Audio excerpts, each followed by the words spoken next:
Okay, so this is the beginning of week 2 of R 2.1.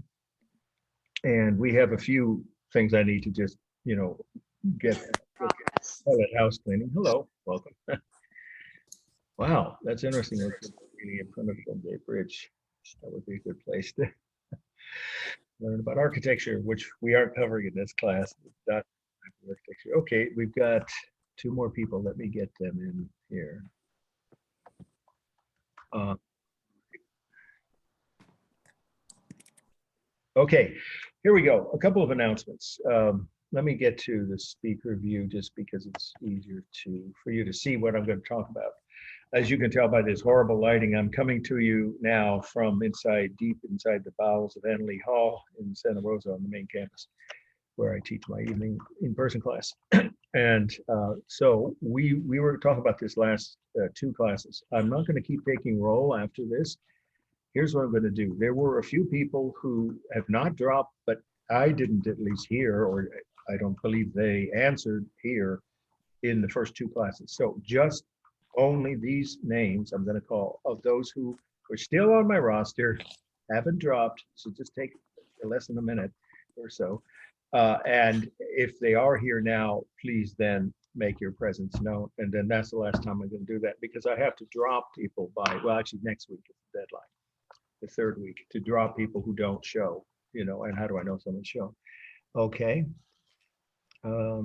Oh, I was looking to see what you were posting, but it went off the screen too fast. Yeah, these are helpful things that you guys post for each other. So, but for now, all I'm going to do is call out, it's only 3 or 4 people.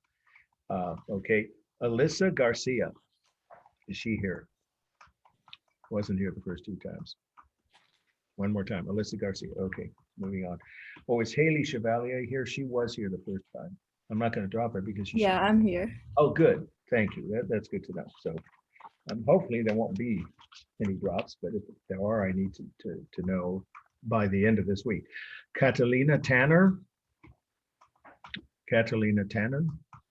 Nope. And one more. Jakey Vargas. Now she was telling me she took the class from me last semester, wanted to take this one. So I don't know. I'll try to send her an email. Okay. Okay. You talk about textbooks, I assume. Renting textbooks. That's helpful. Yeah. Okay. Well, the other 2 announcements are very brief, and then we'll get to today's slides because we have some interesting things to cover, including Stonehenge, the monument, and also a little anecdote we'll end with. We probably end a little early today. I don't think that anyone will object. And also always, as always, every Zoom class, I stick around afterwards, answer questions for, usually to take more than 15 minutes to anybody's questions that weren't already answered during the lecture. Okay, before we get to the first slide, I mentioned this on Monday. I am going forward with, I checked into waiting until spring break to have the toenail operation. The only reason I even bring it up, it's not going to affect my Zoom classes. That means any of your lectures that you need to see, as well as posting them on YouTube.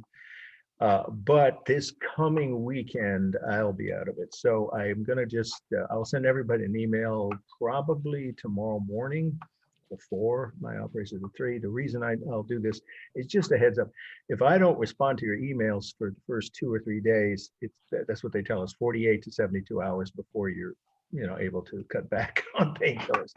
It's because of that. And so, in other words, if you don't get an answer to an email that you send me Thursday, Friday, or even Saturday morning until late Saturday or Sunday at the very latest, I know I'll be able to respond probably before Sunday.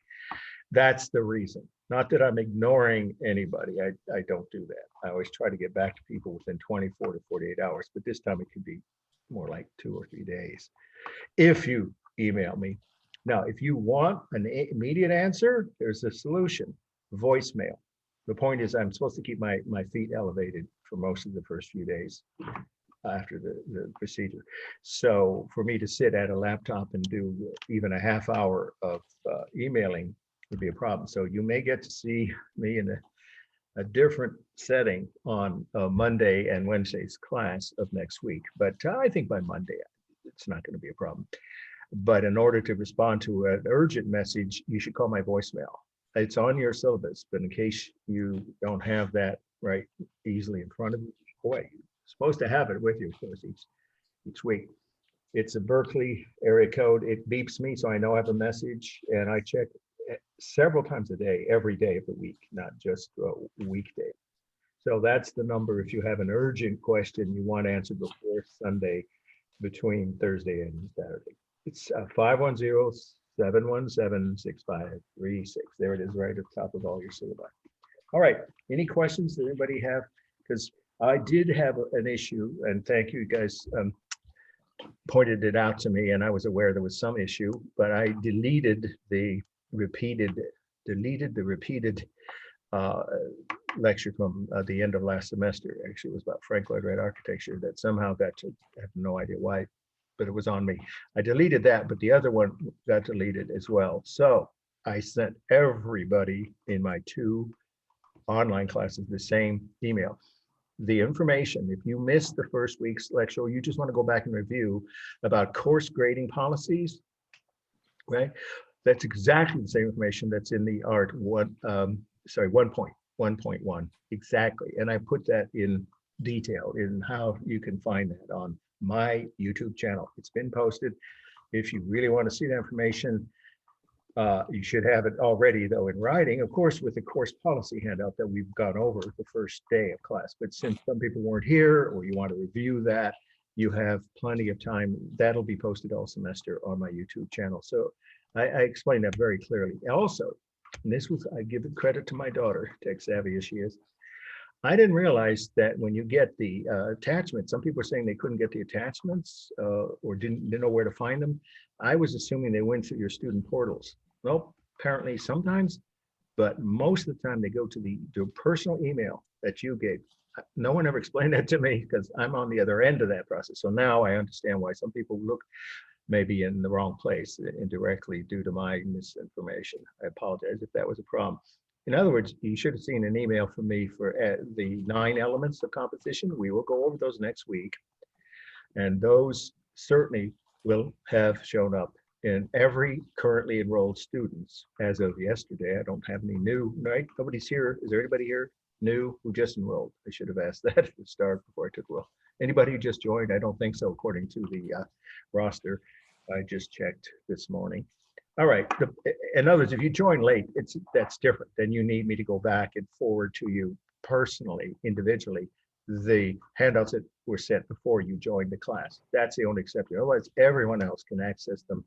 And I also didn't know this. There isn't only one format that they show up in on your screen. With Gmail, which my daughter has, it's a little paperclip. Some of you know all this, but if you don't, or you're new to Zoom or distance learning, you might not know this. And I wasn't clear on it until just a couple of days ago. Or if you're on AOL, how many people are besides me? It's a blue box, and then so forth. It means you have to do a little searching for the attachment, an icon that you open up. Then the attachment itself shows up somewhere on that page of your own email after you hit the icon. Then, of course, click again, and that's pretty self-explanatory, to open it up, and then you can download it. Okay, hope that helped. When I sent that email last night, I made sure I worded it very, very clearly. All right, let's get started with today's lecture. But any questions? I have a question. Sure. So I did see your announcement for the one that you posted on that showed up on my portal. Yeah. But still, I have been checking my email in and out, spam, both, and I still don't have any. That has to be. I hate to say it, but it has to be some kind of a compatibility issue with what, I don't know what your server is, and you don't have to tell us if you don't want to. That's the only case this whole semester that I know of. And so there's, I mean, I don't know what else I can do except mail. I will mail you copies. If you want me to, I'll do that. But I'll probably, I could get them in the mail by Saturday, not the day after, but probably on Saturday. Can you put it in a Dropbox and I just go pick it up? Well, there's nowhere to Xerox on campus that's open that I know of unless you go. Like Dropbox, like it's a web thing. Oh, I don't have that app. unfortunately, my photographer for all my photos and my architecture books that I showed you that I've had published, he knows how to do that, but I don't think he's available. Okay, so, yeah, the So she other meant thing, physically on campus. That would be an option if I could get them photocopied where I am sitting in Anley Hall, but that there isn't anywhere to do that here. And so I can send them to you.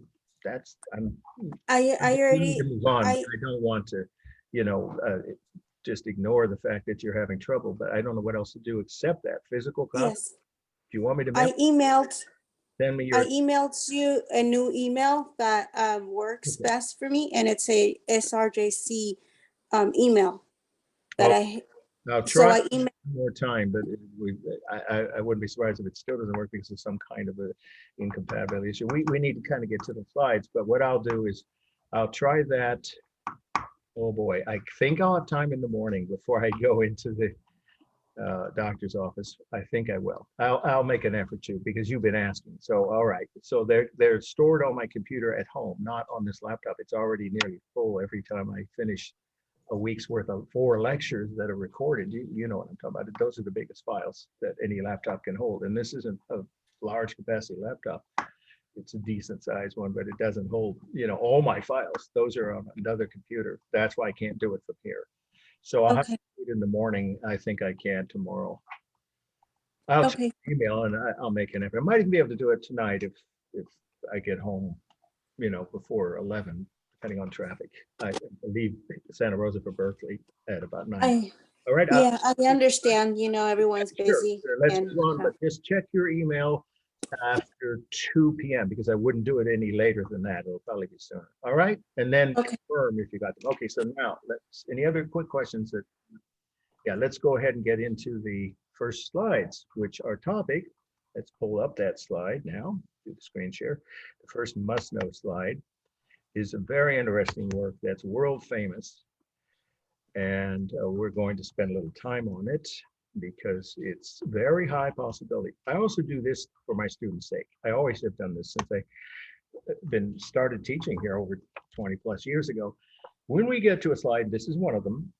When it's so important, I will definitely not cut it. Everybody follow what I'm saying from the study list. It means it has a higher probability of being on the midterm than the other kinds of slides that aren't.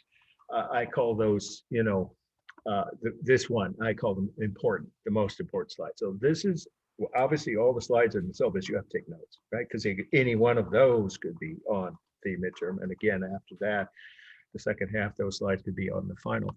But the ones with the high probability, I will always announce. And what would I say that, if I were you, why would I say that? I would say, if you hear me say that, you might want to really be carefully, thoroughly taking extra detailed notes and maybe I should say initial, mark the margin or however you guys take your notes, some kind of, you know, a star and asterisk to check to remind you when you come time to review for the test that that's one you really want to study most carefully because there's a very high possibility that or those slides like that could be on them.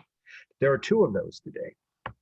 Stonehenge is the other one, the last slide we're going to do, but this is one of those really highly important slides. Okay, here we go. The title of this one, very short: Hall of Bulls, plural.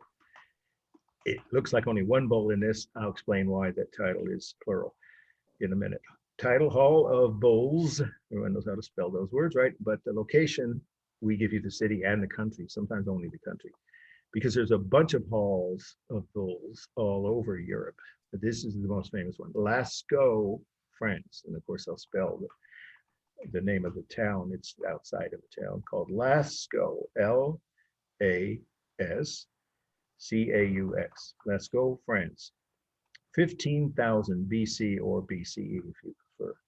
Well, let's start with the fact that this is a prehistoric cave painting. It's a painting on the wall of a series of caves, which are over 200 feet long. So I'll say it again, that's a context, it's setting, right? Where is this? It's in southern France, right? The town it's in southern France, and it's part of a series of cave paintings on the wall of caves that are 200 miles, series of caves. They're 200 feet, 200 feet long. In other words, they go way, way, way deep into a mountain, and every wall up all the way from the entry cave to the last little cave. It's not one long cave, in other words, a series of caves, okay? Back to back, they stretch for 200 feet. That's a large complex of caves. So we know it was a large group of people, a large community of prehistoric cave dwellers. So here's our first definition. It's a short one. It's on your list of terms, of course, right? It's the third one down. Prehistoric, of course, it's a single word, no hyphen, right? As you see, it's spelled, of course, on that list. Prehistoric means that period in any culture's history before written records were kept, period. I'll say it again. That period in any culture's history before written records were kept. It's pretty straightforward. There isn't a lot of ambiguity to that. Now, if you think about it for a moment with that definition, can anybody think of any culture in the world today, or even more than one, that we could say that's true of? That could be called, see, prehistoric is not. It used to be some people used it as a pejorative, as some kind of a diss, but it isn't. It's just a description of a choice that any one culture could make about how to record their own history. So with that in mind, anybody think of a culture in the world today? There's more than a couple that are technically prehistoric. Anybody? The Mayan. Go ahead. The Mayan. I don't think so. I think they have a written language. There are several people I read in the many bios I've gotten. By the way, I didn't get everybody's, but you don't have to do one if you don't want to. But I'm still reading them if I get them even a week or more from now. I think a couple people are from Central America, right, in this class? Oh, I know for sure at least one or two. So you might be able to speak up about that. My understanding is they had a written language as far back as 2,000 years ago. So I don't think they are. It's a good guess, though. But what other cultures, think further north or towards the Pacific far edge? There's partial truth to what she's saying, though. The language is not fully understood. Oh, okay. That's a good point. See, that's why I don't mute my students, because we're all learning from each other. I know what you're saying. I haven't put it into that context in that definition, but I understand your point. Excellent point. Yeah, however, there is some kind of, I've seen Mayan exhibits at the National Anthropological Museum in Mexico City. Believe me, if you ever go to just the best museum I've ever been to of the history of any given culture, every major country, usually in their biggest city or capital has a museum of anthropology for that culture. The one in Mexico City is just fabulous. It's one of the best museums I've ever been to. And their exhibits on the Mayan history, they're just wonderful. And there are some kind of records that are written, but it might be not like the alphabet type of language records that we think of. And if you're saying that they don't know how to translate, is that what you're saying?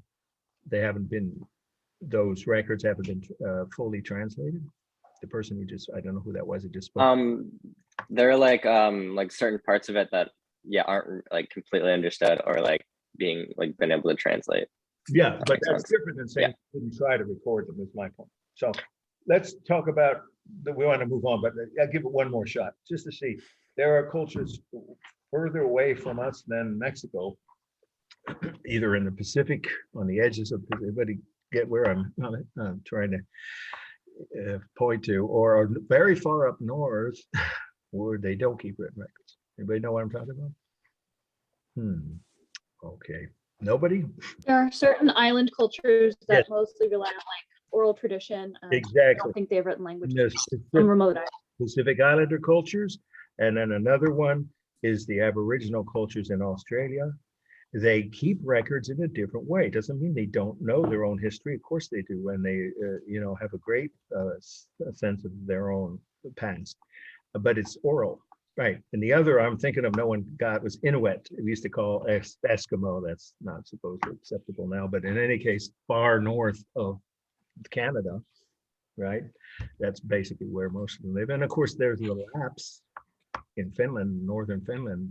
They have a non-written record system. So let's finish up the meaning of this, but just so you'll know, prehistoric doesn't only apply to people living in, prehistoric caves. It applies to any culture that doesn't keep written records by choice, of course. So what are we looking at? Well, a cave painting doesn't tell us anything. The scene, here we go. This is one of the main facts now about the meaning. Most historians, this is exactly the way you should write it. Most historians believe that this is a prehistoric hunting ritual painting. Exactly that.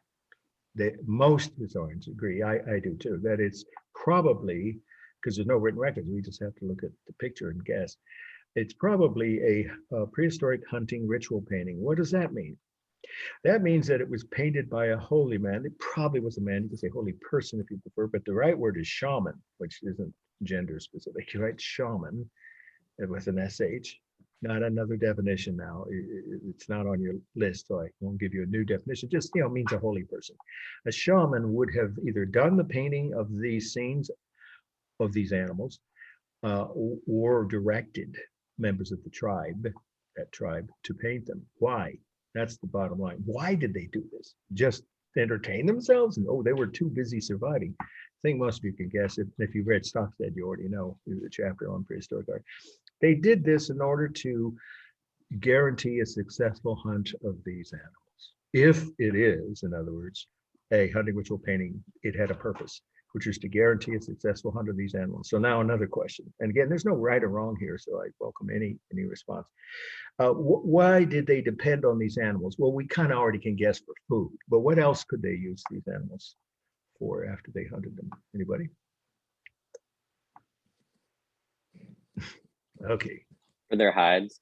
Yeah, clothing, right? Exactly. Their hides would be for clothing. I'll go ahead and just finish out the short list. Weapons and tools, because they could use the bones for either tools or weapons, and the skin or hides for clothing. And of course, they were not vegetarians because they didn't yet have that technique of farming, was thousands of years in the future. So they were hunters, hunter-gatherers. I mean, they did eat, of course, berries and things, but they couldn't just live on those, especially in the winter. So they did need to hunt to survive, both for meat and then for other necessities, including clothing, weapons, and tools that these animals were the source of. Okay, there is another theory, though, last part of the meaning now, and it's that this series of this kind of painting, well, just say this series of cave paintings might have just been painted by that tribe to show their respect and admiration for the strength, speed, and beauty of these animals, just to show their respect and admiration for the strength, speed, and beauty of these animals. Well, that's nice. I mean, it might be a part of the reason they painted them.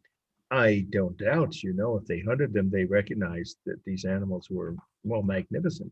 We're looking at horses, reindeer, right? Smaller and larger horses. It's hard to say if these are ponies or Shetlands or some other species, but there's a large horse and smaller horses. Then there's also reindeer. This one is probably supposed to be further away. It's hard to tell. And then, of course, there's a bison. The right word is bison, not really a bull, but you can call it a bull because that's what the title of this slide is. Okay, so these are all animals they admired. But if that was the only reason, I find that, and most historians are a little bit unlikely. It's just say not that they would take time just to say, oh, let's just illustrate the animals we just went out to hunt or will be hunting. They probably felt it had, and this is the bottom line, magic powers over those animals. The shaman himself or herself, the holy person, would have said some kind of chant, right, or a prayer, whatever you want to call it, of some kind of incantation, in order to supposedly help the hunters in that tribe have a successful hunt because their survival depended on it. So both could be true. Frankly, I think they probably are, but the primary reason most historians would agree was probably so they could have some magic power over the animals to guarantee a successful hunt. Okay, that's plenty on the meaning. Any questions? about that. All right, let's do a formal analysis. And again, we're starting slow, so I'm just going to do, let's do 5 or 6 of the 9 elements. When we've covered all 9 elements, that'll be next week sometime, together in class. And, I've explained them all in more detail. Then from then on, I'll probably do all of the elements on each slide. But we're still early on, so let's do just about 5 or 6. Well, we covered a few of them last week. So what technique do you notice for space? I mentioned it with the first few slides. Well, actually, it was on Monday, sorry, on Monday's lecture when we talked about some of the first 4 slides in the introduction. What about this horse? Which one is closer to us, the bull or bison or the big brown horse? The horse. Yeah, and we know that because the horse does what with the bull? Overlapping. Yeah, excellent. Yes, exactly. That's the first thing you should write. Under space techniques, overlapping is the oldest technique for depicting distance or space. Some say depth. You can use any, but space is what we in the textbook Gill critic sees, and in this formal analysis lecture I'm going to give next week. That's what we call a technique for depicting space. And it's the only technique. There is no other technique in the prehistoric art that we have, that no one's ever found anything other than just that one technique to depict space, that the earliest paintings like this cave painting used, and that's it, overlapping. These dark, smaller horses are closer to us. See, that horse's head overlaps the big brown one. The brown horse overlaps the bison. So we have only one technique for space, overlapping. Okay, what about which animal do you notice first? Well, that's actually a subjective thing here because of the way the bull is depicted. Well, let me switch to a different time. What do you notice about the edges of the bull's head? The outline of it? Strong outline. Yes, excellent. Well, you can use that word. Yes, a bold is more typically the word used. It has a bold, or you could say strong outline. Yes, and that's because the artist wanted us to notice that animal. Perhaps this was an albino. That's not necessarily, we don't know. A white bull is not too typical, but they do sometimes appear in different parts of the world. So we don't know, but the point is it's the most important animal in this picture, and perhaps it was the one they most wanted. Maybe it was an actual portrait of a bull that they've been hunting and kept getting away. We don't know, of course. All we can say is that the artist wants us to notice the bull more than the other animals, and he or she used a bold outline around the entire bull's, what part of the bull's body we can see, which of course, whoops, there we go, is just the front part. Now, what about color, though? There's only one. I mean, the bull is a cool color because white is always considered a cool or neutral color if it's all by itself. But when it's next to, remember the opposite. So I don't know, that's a warm color, the brown. Brown is an earth tone. Brown is, like something you find in the earth. So brown is a warm color. So the horse is the only warm color in this. Well, actually, not quite. This reindeer, that's kind of a light tan color. So those two animals have a warm color to their bodies. The others, it's cool on the white, right? Of the hide. I assume it's a hide the bull has their fur. And then these are black, and black, even though it's faded a bit after thousands of years, especially noticeable here, black is neutral. Black is a color you can't ever say is either cool or warm. It's always neutral, neither cool nor warm. So we have neutral colors on the horses, one of the reindeer. We have warm colors on the largest horse and the distant or smaller reindeer. And then we have a cool color on the bison. Okay, what about dynamic or stable? Remember we talked about that last week, or actually it was, Monday. Sorry, it was Monday, with the first 4 slides. Anything with a lot of curved or diagonal lines is dynamic. Is this mostly dynamic or stable? It's pretty obviously dynamic, right? There is not a straight line in it. I don't see any straight lines, including the bull's horns and all of the horses. This brown horse, it's in mid gallop. It looks like it's almost raised off the ground, galloping fast away from the viewer. So or past this. Yeah. So the point is that nothing here is stable. All the lines in this and the individual animals are all curved, and that makes the entire composition of this painting dynamic. Okay, and then one last thing. Do we see many repeated shapes here?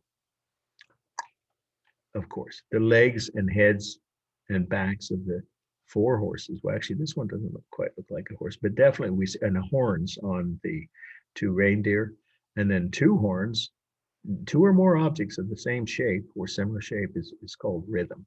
There's plenty of rhythm here. The heads and horns, both horns, I mean, on the bison, the heads of at least all the animals have somewhat similar shaped heads, but they definitely, the legs, repeated legs of the horses and these two reindeers are roughly the same shape. They don't have to be the same size of object, but roughly the same shape. That's called rhythm. So this painting has a lot of rhythm. Okay, and actually I'm going to add one more. We said we'd do 5 or 6. What do you notice here? If you have a cat or a dog at home, right, or friends and family members who do, and you visit them regularly, you notice how cats and dogs have a certain texture on their snout, right? At least all the ones I've ever seen. That's called texture. It's a nose leather is the phrase that, veterinarians use for that. It's a kind of texture on their actual tip of their snout. This is on a bison, the same kind of texture. So you can see a simulated texture even on the hair. Let's go back up close again. The kind of tuft of hair, thick hair between the horns of this bison. And I would even say horsehair texture is indicated. This is a remarkably skilled painter, whoever, or group of painters, whoever did this. Only on the two largest animals do you see simulated textures. The textures of horsehair, I would say it's there, at least I see it. And if you see it too, that's what you would write on the exam, if this is on the exam. And also the hair on top of the bull's head and the bull's nose have simulated textures, which are fairly realistic for 17,000-year-old painting. If you're curious, this is all done with vegetable dyes. They didn't have paint, of course.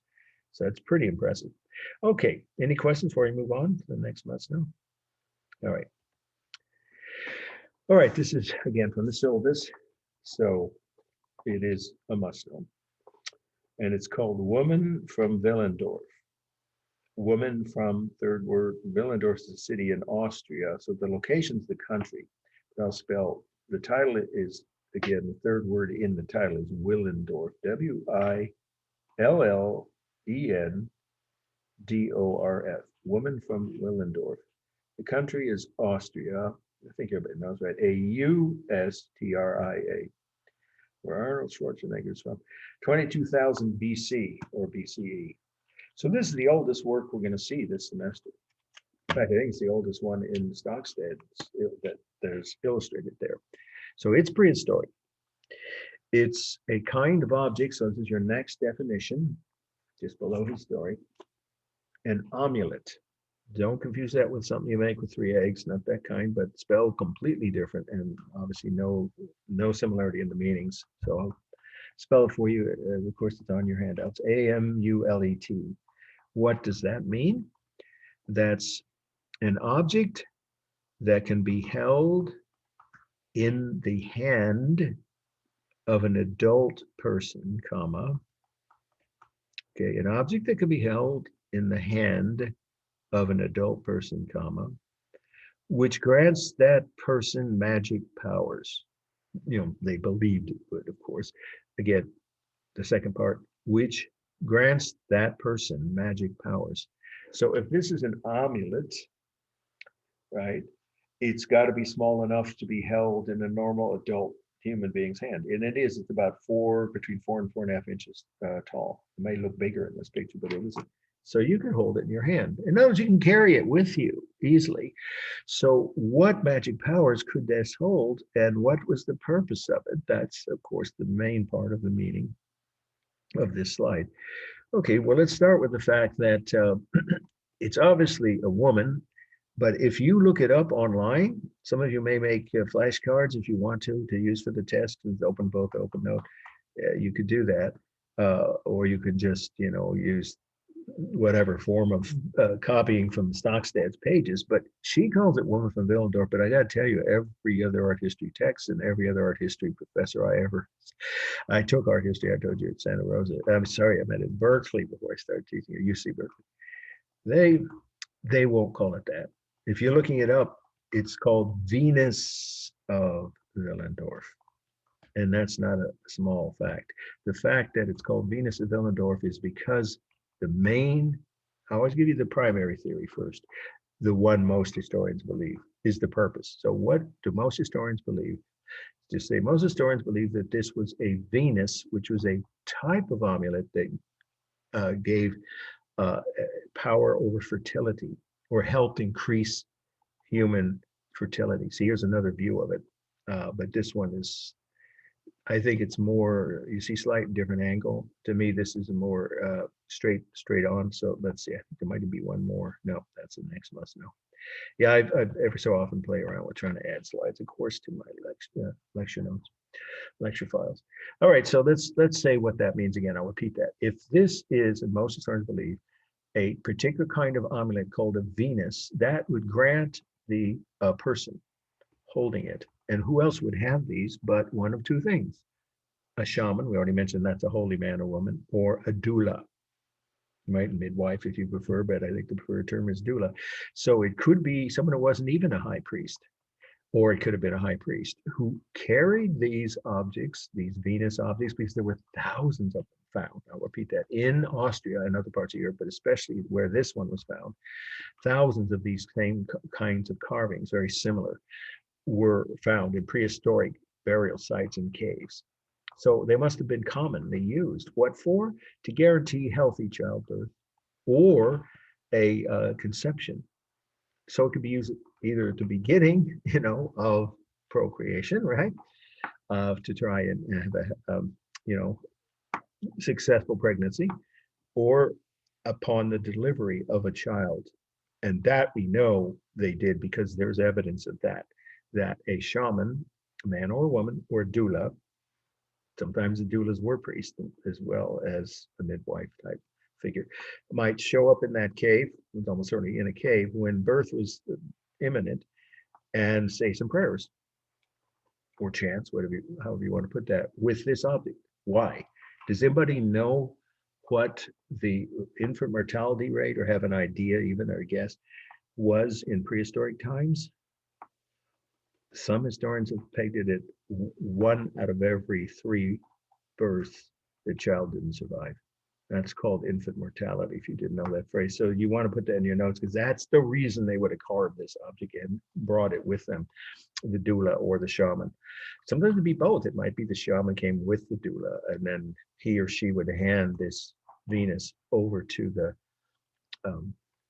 doula to, say some prayers so that the woman had a safe, healthy childbirth for both her and the baby, because it was very high. Just say very high for mortality, you have to write, but 1 out of 3 hits. That's a huge percentage. That's an educated estimate. We don't know, but it was very, very high infant mortality in this part of history all over the world at that time. So that's the leading theory. But there is another theory, and I think Stockstad mentions it, if not believes it. So it's a credible theory that this is not at all a Venus. Perhaps it is just a portrait of a generic woman who is either pregnant or going to become pregnant. And therefore it's just a kind of religious object with no particular purpose or power. You could say just an image, a generic or general image of a female where the reproductive parts or the anatomy are emphasized. Obviously her breasts are emphasized, right? But so is her vagina, and yet her face, look at that, there is no face. So to me, that's when it makes it more likely, that's why most historians, and I also agree with this, say, wait a minute, that why would it, if it's a portrait, even a generic or general portrait, why wouldn't they give it a face? All human beings have a face. So it seems more likely to most historians that it had no particular focus on any individual. Was it modeled after someone posed for. It was just a carving made by a shaman for purposes of both human fertility at the beginning of the procreation process, for pregnancy, successful pregnancy, and then at the end for safe childbirth. And that would make it a Venus. Okay, that's the whole meaning. Anybody have any questions or comments? Let's do a formal analysis. Now, this is a black and white photo. That's true, but it's the best one I can find that shows the whole thing in good light, straightforward. So let's start with the fact that it is completely balanced. Most human bodies would be, of course, if they're intact, right? If you draw a line around where the waist would be. It's full of the rhythm. By the way, these are the arms. Look at these tiny little arms with minimal hints of fingers, right? Or hands with fingers on top, holding on top of the breast there. That creates rhythm. The two small arms, the large breasts, the two legs, and there's even feet here. And then what is this? Who knows? It's just some geometric decorative pattern. It's just a pattern, geometric pattern. That's not a face, obviously, but that creates rhythm. It's full of rhythm, as all human bodies are, both above and below the head. So it has a lot of rhythm. Is it stable or dynamic? Did you see any straight lines? Anybody? Okay. Dynamic. Yeah, totally. Exactly. There isn't a straight line in it. So some works are clearly one or the other, 100%. This is completely, totally dynamic. And then we have the modeling. Is there modeling? No. Modeling in this one is from the museum. It's in the museum, the lighting of the museum. So there is no modeling as a technique, but there is carved line. It's minimal, but it's here between the legs, right? On the, like I said a moment ago, the tiny little fingers, and on this strange pattern on the head. You can't say face, it's not a face. Oops, no, it doesn't want to go back. There we go. So there's carved line here. Obviously no drawn or painted line.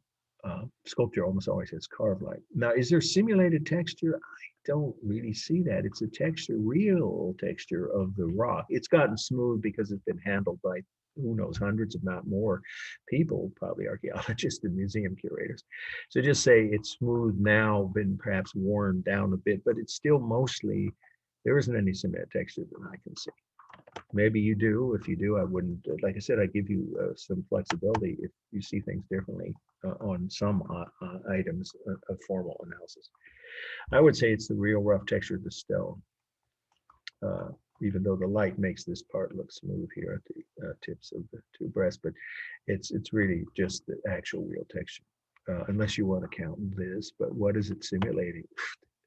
It's hard to say there's anything realistic about the texture. So it's anything simulated. Sorry, there doesn't seem to be any similar texture that I can see. Then let's see, is it one single mass? Oh, absolutely. This is a single object.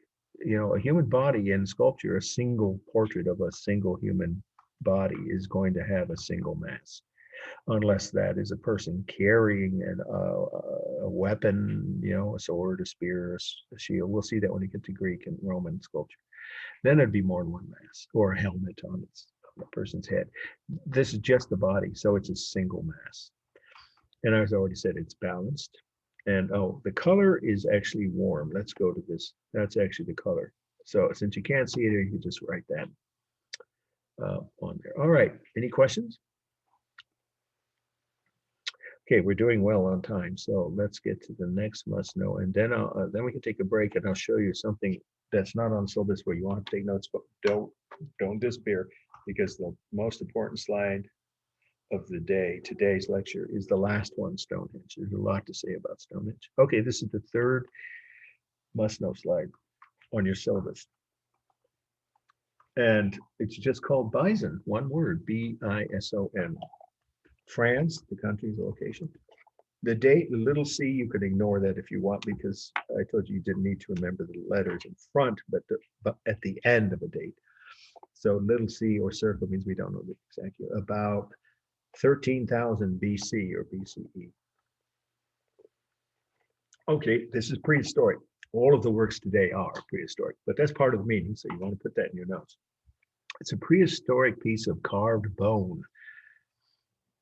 It's a piece of carved bone that is about 4.5 inches long from tip, I guess, the tail, right, to the far end of the head.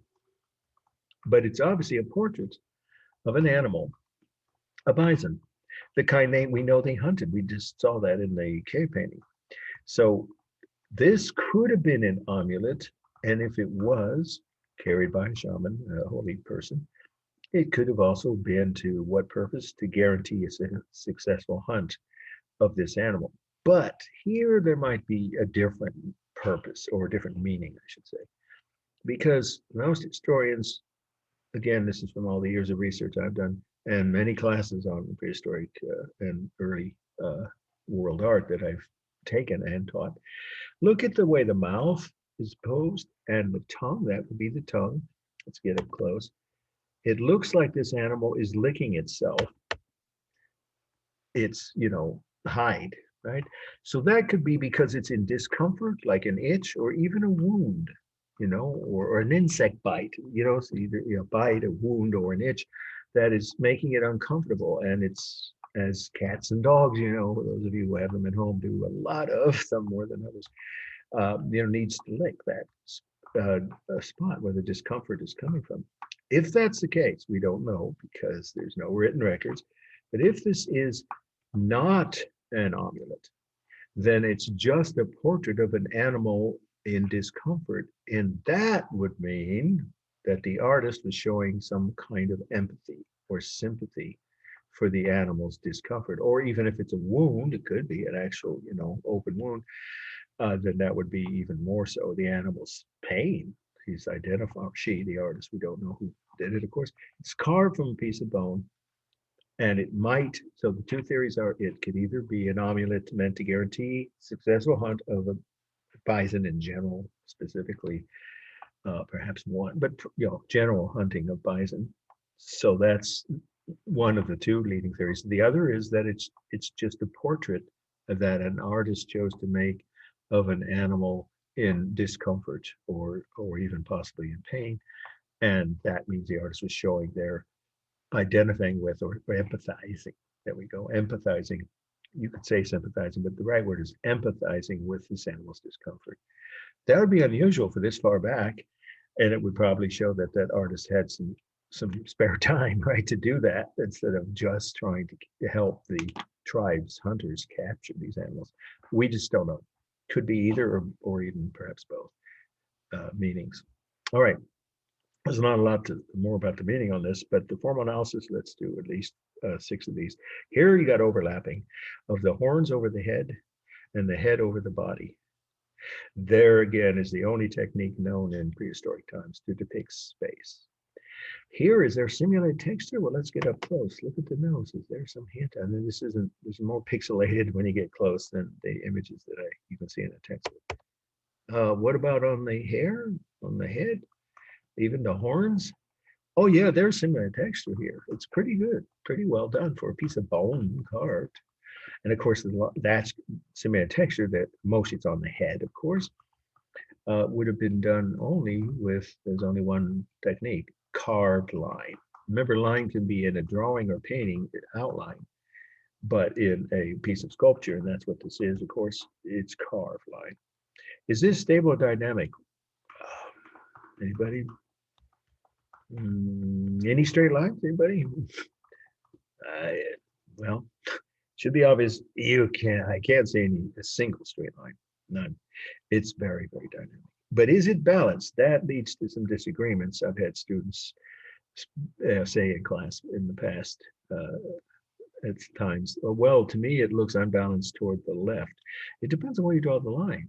If you do the line here, you could say the area of the back legs and the most of the body roughly cover the same area as the head.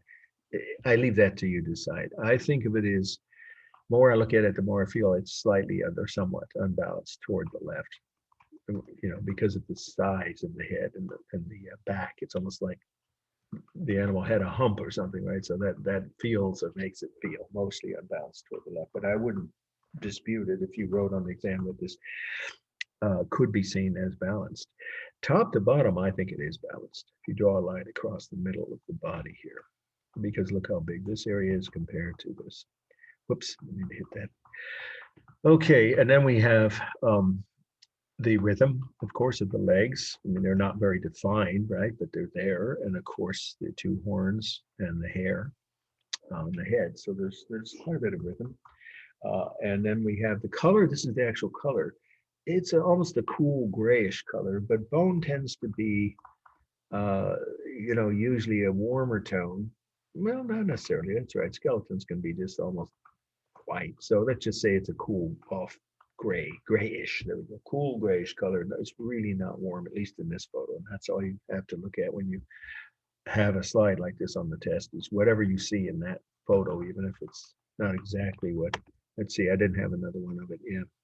So we'll just say it's a cool gray or off grayish color. And then we have some modeling, not in the artist techniques. So it's not a technique, but the modeling is present from the lighting of the museum. So it's the artificial modeling created by the museum lights. If you want to write that way, you could. Is there a single mass? Yeah, it's one body of a single animal. So there's no larger and smaller masses. Okay, I think that's so. Let's get to Stonehenge, because this will probably take us close to the time frame. I was going to show you something else, but let's see. Let's do Stonehenge first. And that way, if we have enough time before 4:15, I'll show you the oldest city in the Middle East. Well, it depends on what you define the Middle East as, but in what's now Israel. And it's called Jericho. It's mentioned in the Bible. It's 10,000 years old. And I've been there, and the ruins of it have been excavated. I'll show you those just for your own interest at the very end, and that'll be after this. But this slide is really important. It's one of the two that I already said this, right? The first one was the cave painting of the Hall of Bulls, and this one. I definitely will not cut this slide. Very high probability of being on the midterm. So it's Stonehenge. I'm sure you all know. I've spelled that right with an E on the end. Stonehenge, and the location is there's several in England, or in the British Isles even, not just in England. Salisbury, England. This is the big famous one that you've all heard of, I'm sure. Salisbury is Salisbury, Salisbury, England. And again, the little C, you can, just leave that off if it's on the exam. 2000 or circa 2000 BC or BCE. What does that tell us? That this site is 4,000 years old. Well, that's when we think it was completed. It was constructed over several centuries. I would just say many. Some people think over 1,000 years it was under construction. Not continuously, of course, but that it would be altered after many decades. Then some other generation would come along and add to it or alter it. So let's just say here's the main thing to start with, the notes on the meaning. This is a prehistoric site in southern England, built by a culture called, or tribe, you can say tribe, but they were too big to be a tribe, so I'd say built by a people or culture called the Britons. And that's Britons. You may have heard the Druids built it. That's a modern term. It has no historical meaning, at least not prehistoric meaning. So that's not accurate. So it was built by a prehistoric culture in southern England called the Britons, Britons. And we know that they had hunting. So even though they were prehistoric, and we don't have written records, obviously by definition, to be sure, we have an idea. We just say historians believe that this site had multiple purposes. And I'm going to tell you what those theories are. Now, let's go to the best view of it. That's an aerial view, obviously. But it consists, there's the view. If it's on the exam, this is the view you'll have, because you can see the whole thing from here, except for the outer ring. So let's mention the second really most important fact to have in your notes about this, is that it consists of, this prehistoric site in southern England consists of, and you can see it here, 3 concentric circles of stones. The outer circle is mostly missing. You see only like 1, 2, 3 of them are still, and they're not even standing, right? But it originally would have had 3 concentric, right, circles of stone. There's the middle circle, and that's about half still standing. And then the middle circle is less than half of them. So it's 3 concentric circles of stones. Only the middle 2 have some stones, or many, actually many stones standing upright. The outer circle only has a few stones left. But what purpose did it have? That's really the most important part of the meaning for his. Well, the theories, again, historians, debate things, but the leading theories are, there are 3 that historians believe, 3 purposes, that this could have had. So let's now concentrate on this view, since it's the one you'd have if it's on the exam. You'll be looking at it to write, if it's on the short essay part of the midterm. Okay, so this first theory about the purpose of it is that the outer circle, which you see is still 1 stone standing kind of in the outer circle, was used as a burial ground, sacred, right? Holy, right? Sacred burial ground for leading members of that tribe. Well, we know that, but there's not a theory. There's no bodies left. Not from that far back. They turn to dust and go back into the dirt. But there is evidence of burial sites, with objects that clearly were buried with someone.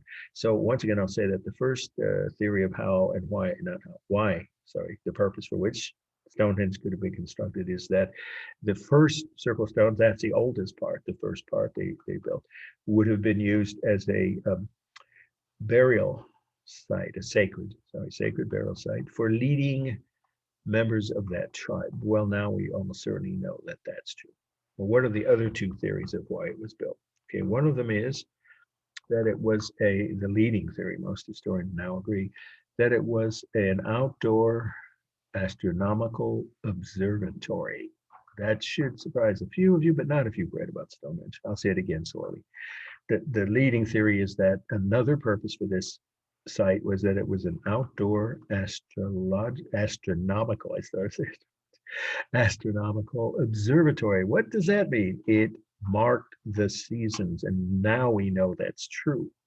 Why would they have built it this way if it was a coincidence? No, they probably had to. So what do we mean by it marked the seasons? Okay, some of you already know this, but if you don't, you got to write this. Is the most amazing fact. Every year on the first day of summer, for thousands of years, without fail, every year on the first day of summer, the sun rises above that 1 heel stone that's still standing from the outer circle, shines through this set of stones and hits what they believe was the altar in the middle. Every year, exactly the same way. That's too big a coincidence not to have been carefully planned. So that would tell them the first day of summer, and based on that, they could mark the seasons for the whole year. We just said they were farmers. In case, why did they need to know seasons? If they were just hunters, they wouldn't necessarily, but they were farmers and hunters both.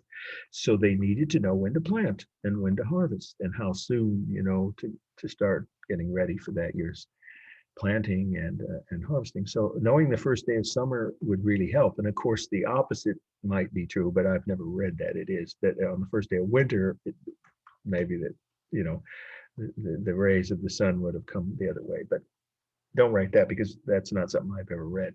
We know the first day of summer every year. This has been documented for centuries. And it's obviously a conscious, deliberate design feature of this site. What would be the third theory? Well, that would be that this was a ritual site for outdoor religious ceremonies. A religious site for various outdoor religious ceremonies. Well, we know that they had priests, shaman, right? And they conducted religious ceremonies, a group of, maybe hundreds of their tribe members would gather different times, several times a year, and have various religious ceremonies. So that makes it a kind of a temple, but of course, temples usually are a building with a roof and walls. It's not a temple, but it could be functioning like one. So I'll say that again. The last part of the meaning of the 3 main theories of why it was built is that it could also have been used as an outdoor religious ceremonial site, and various rituals would be conducted during those ceremonies. Well, all 3 probably are true. The last part of the meeting is probably the most interesting for many people. How and who built it? Well, we know the Britons, but they didn't have wheels. They didn't have cranes. They didn't have levers. How did they get these stones here? So this is the last part of the meeting is very Interesting and an important part of it if it's on the midterm. The stones come from over 200 miles away. We don't have to guess. The nearest place this kind of stone can be found in the British Isles is over 200, I think it's 220 miles away in Wales, which isn't even England, but it's, you know, on the same island. So just say it's over 200 miles away, where the nearest site for stones of this type could have been carved. So they probably carved the stones and drag them. That's a long way to drag stones, 200 plus miles. And look how many stones. They weigh 2 to 4 tons each, these stones. So we don't know. It could have been some kind of a log rolling system, but that still would be very slow. There are theories up the yin yang. One is that the Egyptians came here and showed them how to do it and temporarily helped them move the stone. Yeah, that's silly. The Egyptians were not prehistoric. They were an advanced, the most advanced culture, at least in the Eastern Hemisphere. We'll get to them, of course, in a couple of weeks. There would be a record of them having traveled. Look how far, it's over 1,500 miles away from Egypt. They would have said, we made a voyage to some strange island with a bunch of blue-faced, you know, the Britons painted themselves blue. Most of you know that. If you didn't, you don't have to for this slide, but it's an interesting fact. So when strangers arrived, they would know that they were in a strange place. The blue Britons, they call themselves. Well, there's no record of the Egyptians ever trying to go that anywhere near the British Isles. And then another theory is that the Greeks came, the earliest Greeks came, you know, maybe a couple thousand years later. And again, that's silly. The Greeks kept written records. They would definitely have mentioned that. Now, the Romans came here, but this was 2,000 years old already by the time the Romans arrived. So we don't know, is the point of how this was built and how they transported the stones. We have theories that would take too long to go into, and you don't need to write those unless you choose to write a paper or extra credit report on this. Then you might want to get into that. My favorite theory, don't write this, is that Merlin used his magic wand, which is another stupid idea. Merlin and the King Arthur's, that's after the Romans had come and gone. That's 500 years later than the Romans. That's what, 1,500 years ago, not 4,000. So the only thing we can say is they somehow managed to figure out how to transport these stones in some manner that managed to avoid just using, you know, dragging them across the ground. I mean, that just, they had to figure out some method, but they didn't have wheels. So the theories abound, and I think one is that they used some kind of a barge-like, you know, structure, maybe even actual large boats, but similar kind of thing.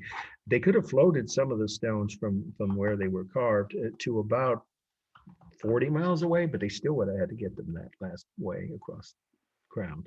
So we don't know. It's a mystery of history. There's a lot of mysteries of history you're going to hear in this class. All right, let's wrap it up with a formal analysis. The space here is real three-dimensional space. So what do you have to do when you're talking about a structure, whether it's a building or outdoor site? You give the dimensions. So now you definitely want to write this. The inner circle of stones are 22 feet high. That's between the ground and the lintels. Oh, last definition. Sorry, that's an important one.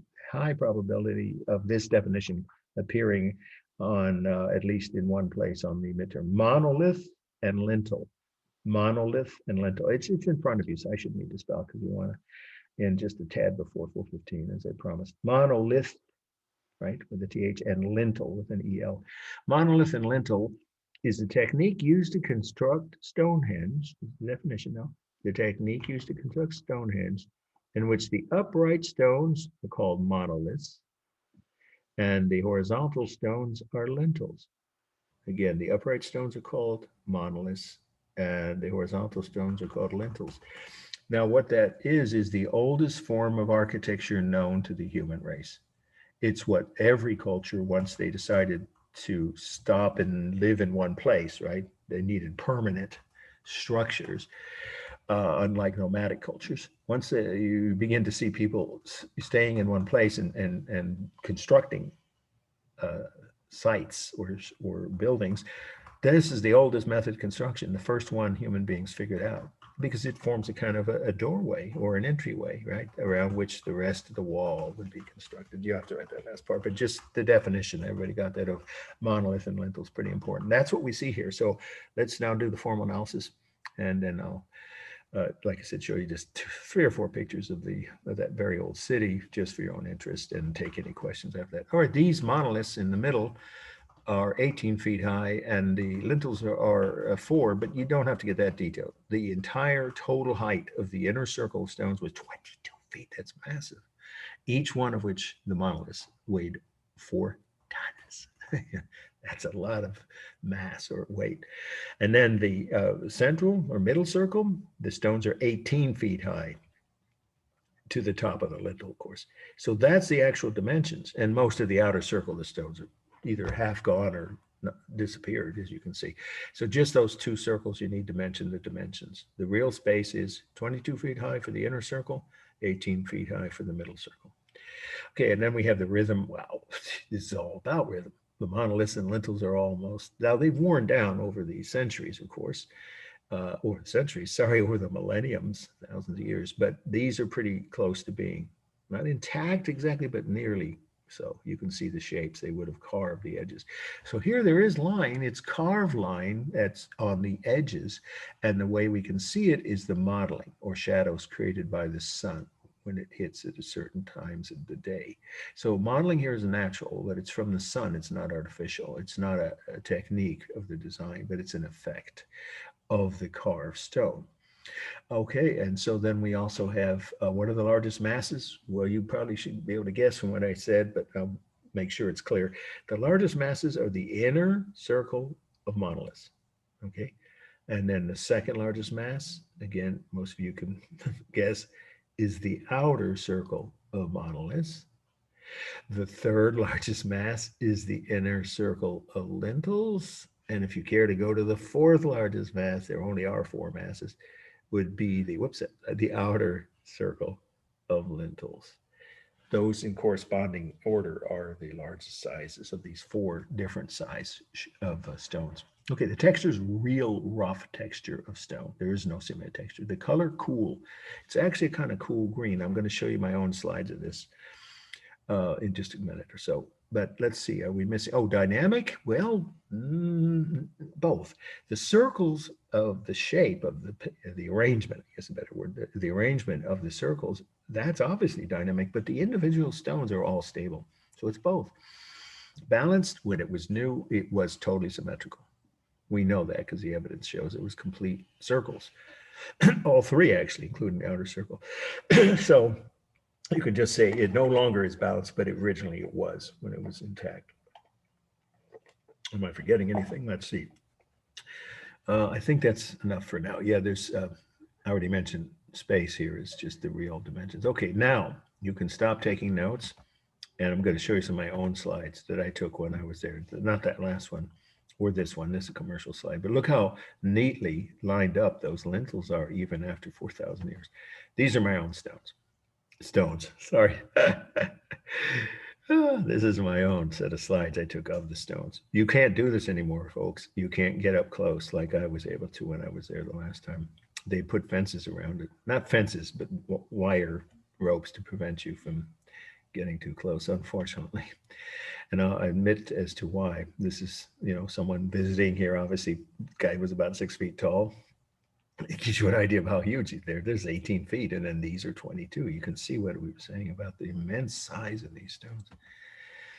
Look how nicely carved the ones that have, maintained most of their edges are, even after 4,000 years of harsh British winters and rains. As you know, it rains a lot in Britain.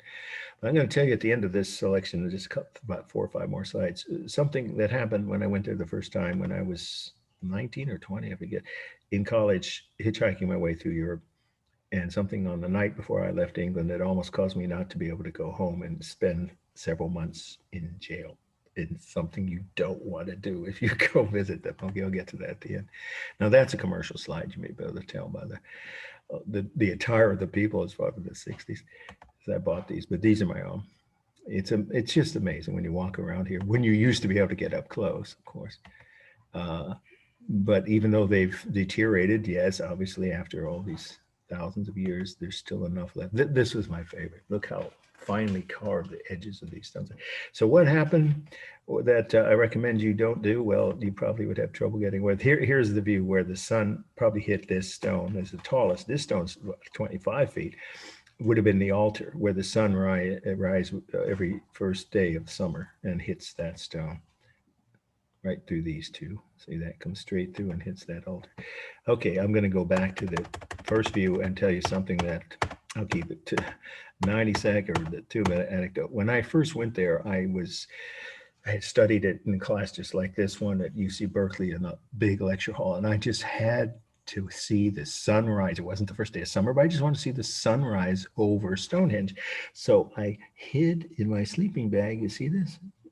Until they closed. No one saw me. I was lucky. I figured, no. I almost cost myself a big problem. In the morning, instead of the sunrise waking me up, a beefeater. You know what those are? The kind they guard public monuments all over Britain. They're not armed, but they're tough people. They're usually about 6'4" or something. This beefeater with a whistle woke me up, blasting in my face, leaning over my sleeping bag. What in the bleeding blazes are you doing? And he swore more than I can say in a class like this. And of course, I was startled. Oh, sorry, what? Huh? Oh, yeah. I said, I was just, I wanted to see the sunrise over the stones. I wasn't going to take anything. You can check my sleeping bag and my knapsack. I didn't take or harm any of it. He says, I don't care. Do you know what law you've broken? I said, no. And I kind of could guess. He grabbed me by the elbow and dragged me all the way across to the entrance, which is over here. And he pointed to a sign on the inside of the gate that was, of course, locked. He had been the opening guard that morning that said, trespassing violators are punishable by a fine of up to 1,000 pounds, which was $2,500 or something back then, and or 6 months in jail. And I was lucky he chose not to make an issue of it. He said, if you go back to California and tell everyone you talk to about Stonehenge, don't do what you do. I'll let you go. So don't try to sleep in the ditch or anywhere on the site after it closes. Okay, I still have time. I'll answer any questions you have to show you a little bit of that. I did promise. That's because we're down to the end of the official. These are the site. This is the oldest city in the Middle East. It's in Israel, and over the hills is Jordan. So it is actually the West Bank, which is Palestinian territory at this point. And this is the walls of Jericho, which you'll have to take notes now. It's on the syllabus. But look at the 22-foot high stone walls, and they had no mortar. They just have held together for thousands of years because they were underground, of course, for most of that time. The city was lost to history. Nobody knew where it was. And some Israeli and Arab, well, Palestinian and joint Palestinian and Israeli archaeologists discovered it about, I think British too, that combined because it was a colony of Britain back when this was found. This site was rediscovered in the 1930s or maybe 40s. And so it's being restored little by little. Look how massive that tower is, 22 feet high. This is in the city's mentioned in the Bible. Okay, questions, anybody about anything? Because we're done literally on time at 4:15. Anybody have any questions about anything we covered or anything else about the class? No questions. Thank you for that story and sharing those pictures. Yeah, well, it's just, you live and learn. And I have to admit, I was afraid he was about to drag me into, they had a small holding cell there. I saw it when he made sure I left and didn't take anything with me. He pointed to, he said, I could have put you in that little room there and called the police to tow you away, but I got lucky. So I haven't ever done anything quite that foolish on all my other travels, and you guys shouldn't either. Okay, any questions about the class or, any of the slides we've covered or anything relating to the first 2 weeks? Because this will be posted. I hope to be able to post it before I go in for surgery, but it might not be till Saturday or Sunday. Normally it's 8 p.m. on Friday of each week that I post any of the previous week's lectures on YouTube. And you all know, I sent you an email that my channel is Mark Wilson's 4 letters, all caps, SRJC Art History Lectures. And then you look for that class you're in the week, and then it'll even say the topic as the title of that lecture. And it'll be the recording, of course, of that week's or that lecture's topics, the slides and the intro. Anybody have any other questions? Real quick, Mark, do you know what year that picture was taken of Stonehenge, the aerial picture? Okay, let's go back. I can tell you when I got it. See, I've been there 4 times. You know about this one? Right? Yeah, I'm talking about that one. Yeah. Yeah, I bought it when I was there in 1983, if you can believe that, on my pre-honeymoon. Yes, we did a honeymoon before the wedding. I was with my now wife, and that would mean it was new then. So it's early 80s. It was a slide as an actual, you know what I mean, Kodak carousel. Sorry, I meant Kodachrome. Some of you guys know what I'm talking about, the kind of film that was so, but this is faded. That's not the accurate color of the place. So they, yeah, it looks really old. That's why I was wondering. well, the slide was faded when I bought it, but much more so after I used it for years in a slide. You know, we used to teach with slide projectors at this college, right? I did. I was the last one to give up. Long before the pandemic, I finally made the switch to digital. Of course, it only is more efficient, and they don't make many film, right? Well, certainly Kodak carousel projectors aren't being made anymore.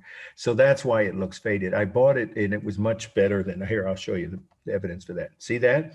That one is not one I bought as a slide when I was there. The last time I was there was 04. And I was a guest of the British Tourism Ministry. I wrote a proposal to write about British wine, which is, some say, an oxymoron. It's not very good. I hope they're not listening, because they paid for a trip for 2 weeks. So of course I was, okay, I'll take a free trip to England in the winter. Yeah, but I was there in the winter, and that's about how it looked then. You see them? There they are. There are the fences. And you see how the people are kept away?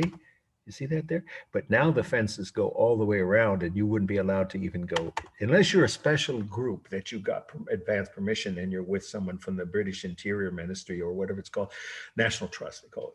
Their government agency that protects all their historic sites. So the fence is now completely all the way around it. So this slide is probably around the time I was there. It looked like this. This is more accurate. The colors, yeah. And of course, it's probably a digital image. Certainly, they had them by 04. And so if you're curious what the terrain looks like around it, and then the only other one I'll show you that is similar to that. This is a commercial slide. The lighting isn't perfect, but it's pretty good. It's fairly accurate. The grass is most of the year, in fact, except the dead of winter. It's pretty green there. But yeah, there we go. That's another one. I got these off the internet, of course. So I don't know when these were taken, but that's about what the stones look warmer here because it's early morning and the sunlight's hitting them, but they're not. They're all kind of cool gray, as we discussed. And then these are my own, of course, color slides from Kodachrome film. Any other questions, anybody? About anything we've covered or anything else relating to the first few lectures of the class?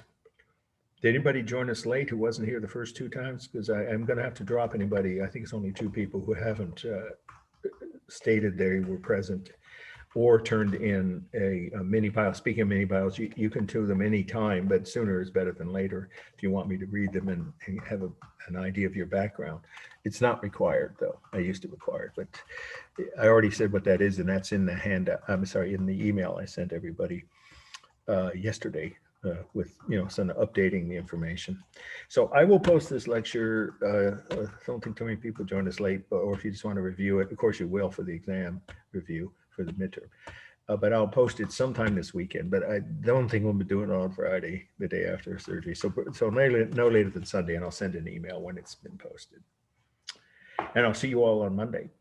Whatever state of mind I'm in, I'll be able to function adequately to give you all the facts on that next set of slides for week 3 that we're going to cover, which the topic of which, if you looked ahead, is ancient Near Eastern art, meaning Babylonian. That's a very interesting subject. Okay, any other questions from anybody about anything we've covered? Or any other questions about the class?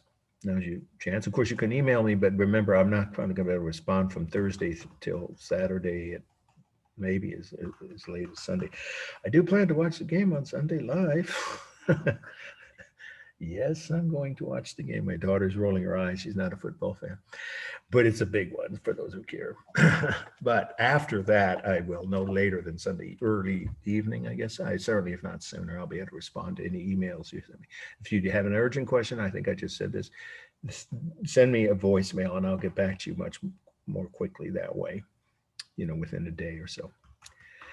Okay, anybody else have any other questions? Now is a good time to answer. To ask. Anybody? All right. Well, thank you all for your interest and your comments and questions. All right. You guys have a good rest of the week. Okay.